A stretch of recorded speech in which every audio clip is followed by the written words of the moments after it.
Yung pagpili ng course sa college is one of the most important decisions that we can make in our life. Pero what if hindi ka pa sure kung ano nga bang course ang kukunin mo? Hey guys, it's Carol, and for today's episode, medyo maiba muna tayo. So for the past few months, I have been creating college courses explained videos to help students learn more about the different degree programs so that they can make a better decision for their future. But one thing that I've realized is that a short video can only cover so much.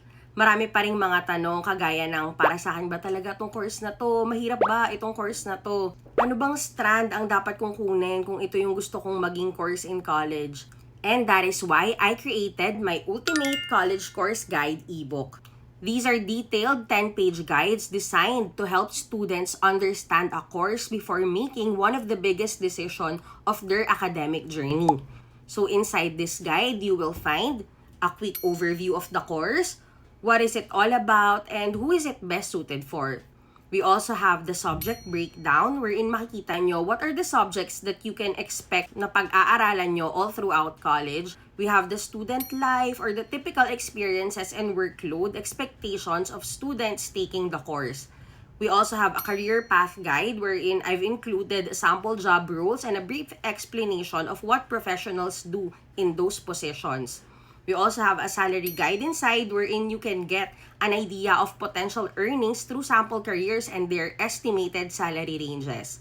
The pros and cons, because every course has its own strengths and challenges, and it's important to see both sides before making a decision. Is this course right for you section designed to help you determine whether your interest and your strength align with the course. I've also included a frequently asked questions section to answer some of the most common questions that students ask before they enroll. A how to prepare section with practical tips and advice to help you get ready before starting your college journey. And finally, final thoughts or a summary of everything you need to consider before deciding if the course is the right fit for you. The first guides available are BSA, BSAIS, BS Accounting Technology, BSMA, and BSBA. And I am continuously working on more courses. So if you would like to get a copy of any of these guides, you can send me a message directly or click the link on my bio.